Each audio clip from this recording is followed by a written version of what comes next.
सुगंधा और उसकी सास कांता के बीच एक अजीब सी जंग रहती थी। ये जंग थी किचन में कौन ज्यादा अच्छा काम करेगा और घर के सदस्यों के दिल जीतेगा। और उनकी इस जंग में हमेशा कुर्बान होते थे उनके दोनों पति। कैसे? आइए देखते हैं इस किचन पॉलिटिक्स की कहानी में। एक दिन किचन में, माँ जी, आज मैं बना रही हूँ मेथी की सब्जी। इस खाने से घर वालों के पेट की सारी समस्या खत्म हो जाएगी। और मैं बना रही हूँ तड़के वाली छाछ, जिसे पीते ही गैस की समस्या कभी नहीं होगी। दोनों अपने अपने खाने को लेकर टेबल पर पहुंच जाती हैं। तभी सुगंधा के ससुर उसकी बनाई सब्जी की तारीफ कर देते हैं। अरे वाह, मेथी की सब्जी भी बनी है, बड़ी ही स्वादिष्ट है। वाह बहू वाह। अरे बहू, लेकिन इसमें इतनी सारी मेथी बर्बाद करने की क्या जरूरत थी? देखिए माँ जी, ये तो वो मेथी है जो आप रात में भिगोकर सुबह उसका पानी पीती हैं, और जो मेथी फेंक देती हैं उसी से मैंने ये सब्जी बनाई है। अरे वाह बहू, तुमने तो बड़ा ही समझदारी का काम किया। बस अब क्या था, कांता जी का तो मानो ये सुनकर खून ही सूख गया। वो फैसला कर लेती है कि किसी भी तरह वो अपने खाने की तारीफ लेकर ही रहेगी और सुगंधा को किचन में उसकी कमियां गिनाएगी। कांता फ्रिज खोलकर देख रही होती है और फिर सुगंधा से कहती है, अरे बहू, ये क्या, पूरा फ्रिज गंदा पड़ा है। तभी वहां सुगंधा का पति आ जाता है। वो सुगंधा को डांट कर कहता है, सुगंधा, तुम्हें कितनी बार कह रखा है कि वायरस फैल रहा है, साफ सफाई का पूरा ख्याल रखना है, लेकिन तुम किचन में इतनी गंदगी रखोगी तो कैसे चलेगा। सुगंधा सास की तरफ देखती है जहां वो मुस्कुरा रही होती है। सुगंधा समझ जाती है कि सास ने उससे बदला लेने के लिए ये सब किया है। दोनों रात के खाने की तैयारी में लग जाती हैं। दोनों ना एक दूसरे की तरफ देखती हैं और ना ही एक दूसरे से बातें करती हैं। रात को खाने की टेबल पर एक एक कर दोनों कई तरह के अलग अलग व्यंजन टेबल पर लगा देती हैं और अपने अपने पति के पास जाकर खड़ी हो जाती हैं।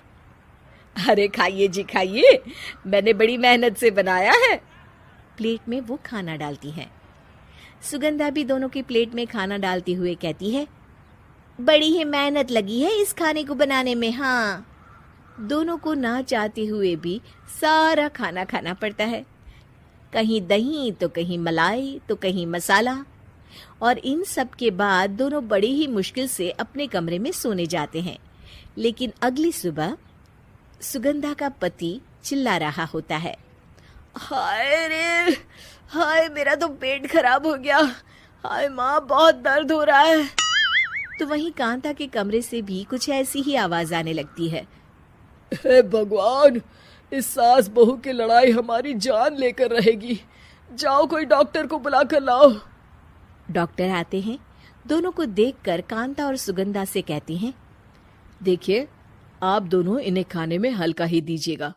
हो सके तो रात का खाना जल्दी खाया करे और वॉक किया करे। इतना कहकर डॉक्टर वहां से चले जाते हैं। जिसके बाद एक बार फिर से दोनों बहुएं किचन में जाती हैं और खाना बनाने में लग जाती हैं। रात में खाने के टेबल पर दोनों एक बार फिर से खाना लगाने लगती है। पापा जी, मैंने ये पतली मूंग की दाल की खिचड़ी के साथ ये पापड़ और पुदीने की चटनी भी बनाई है। अरे बहू, अभी अभी बेचारे पेट की बीमारी से गुजरे हैं, इतना भारी खाना तो डॉक्टर ने भी मना किया है ना। देखिए, मैंने आप दोनों के लिए सूप बनाया है। और दोनों उन लोगों की प्लेट में खाना डालने लगती हैं। तभी दोनों एक साथ बोल पड़ते हैं, बस करो, हमें माफ करो, हमें नहीं खाना इस घर में, ना खिचड़ी और ना ही सूप। हम इंसान हैं, एक वक्त में एक ही खाना खा सकते हैं। बस करो, हमें माफ करो, हमें नहीं खाना इस घर में, ना खिचड़ी और ना ही सूप। हम इंसान हैं, एक वक्त में एक ही खाना खा सकते हैं। इतना कहकर वो दोनों वहां से चले जाते हैं। कहानी का अंत। आप लोग उम्मीद कर रहे होंगे कि अंत में सब ठीक हो जाएगा। नहीं जनाब, अगर सास बहू के बीच सब ठीक हो जाए तो आप ये सीरीज देखे ही क्यों? तो मजा लीजिए इस चैनल में सास बहू से जुड़ी कहानियों का, क्योंकि ये ऐसा रिश्ता है जिसकी मिठास उसकी खटास में हमेशा ज्यादा ही रहती है।